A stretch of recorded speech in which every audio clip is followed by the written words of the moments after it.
السلام علیکم ورحمۃ اللہ وبرکاتہ۔ دوستو، قرآن مجید اللہ جل شانہ کا مقدس کلام ہے۔ اس کے آداب بھی اتنے ہی عظیم ہیں جس قدر خود یہ عظیم ہے۔ قرآن کریم میں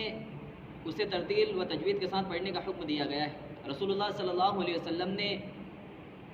قرات کے احکام و آداب امت کو سکھائے ہیں۔ صحابہ کرام رضوان اللہ علیہم اجمعین نے امت تک پہنچائے ہیں۔ ان کی رعایت رکھتے ہوئے قرآن کریم کی تلاوت کرنا چاہیے۔ خواہ تراویح کی نماز ہو، لہٰذا تراویح کی نماز کو جلدی ختم کرنے کے لیے قرآن کریم کو اس قدر تیز رفتار سے پڑھنا کہ الفاظ و حروف کی ادائیگی مکمل نہ ہو یا تیز رفتار کی وجہ سے سامعین کو سمجھ نہ آتا ہو، شرعاً درست نہیں۔ اس طرح قرآن مجید پڑھنا ثواب کے بجائے گناہ کا باعث ہوتا ہے۔ اس قدر تیز رفتار سے پڑھنے والوں اور سامعین میں سے اس کی چاہت رکھنے والوں کی فہمائش اور اصلاح کی ضرورت ہے، ورنہ رسول اکرم صلی اللہ علیہ وسلم کے اس ارشاد کے مصداق بن سکتے ہیں کہ بہت سے رات کو قیام کرنے والے، تراویح پڑھنے والے کو رات جگائی کے سوا کچھ نہیں ملتا۔ ایسی جماعت تراویح میں شرکت نہیں کرنی چاہیے۔ ایسی نماز تراویح گناہ کا باعث ہے۔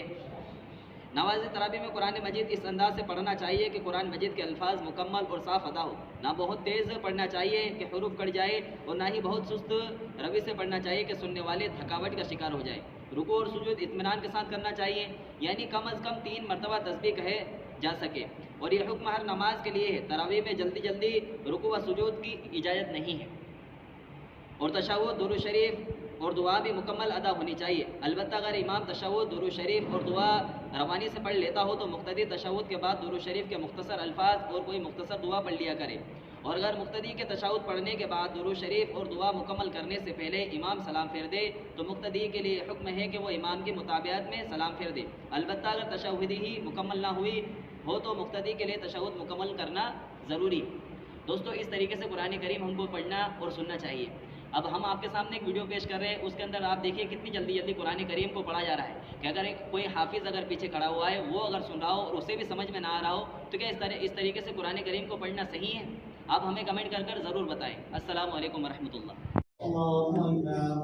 الحمد لله رب العالمين الرحمن الرحيم مالك يوم الدين اياك نعبد واياك نستعين اهدنا الصراط المستقيم صراط الذين انعمت عليهم غير المغضوب عليهم وما كان للمؤمن يقتل مؤمنا خطأ وما قتل مؤمنا خطأ فتحرير رقبة مؤمنة بيد مسلمة إلى الصغر فإن كان من قبل أن يبلغ حجرهما وإن كان من قبل ومن لم يتق فشهادة ترجمة له ومغفرة ومن يقتل مؤمنا متعمدا فجزاؤه بالظالم وقتل الذين آمنوا إذا ضربتم في سبيل الذين آمنوا يا أيها الذين آمنوا إذا ضربتم في سبيل الله فتقتلون تبتغون مثل ما يريد الله من الذين لا يستوي القائدون من المؤمن غير الرجل ويجوز في سبيل المسلمين واكثر الله المجاهدين بهم المغفرة وكل ما تصرف فتوكل عظيما درجات منهم مغفرة ورحمة الله رحمة إن الذين توقعون لا درجات منهم مغفرة الله رحمة إن الذين توقعون لا الظالمين وقالوا فيما قالوا قالوا كل مستضعفين بالعذاب قالوا ولن تكن أرض الله واسعة فتهاجروا فيها ولكم أجرا وسعة مصيرا إلا الوسط مصيرا إلا المستضعفين من الرجال والنساء والولدان لا يكونون سبيلا فأولئك أصلى الله يقول وكان الله غفورا وكان الله غفورا ومن يهاجر في سبيل الله يجد في الأرض نورا ومغفرة وسعة ومن يخرج من بيته مهاجرا ورسوله مما يدل وكان الله غفورا وإذا ضربت في أرض فما تقصد السلام إن يقتلوا من الذين كفروا إن الجاهل لا يولد المؤمنين إن يقتلوا وإذا قلت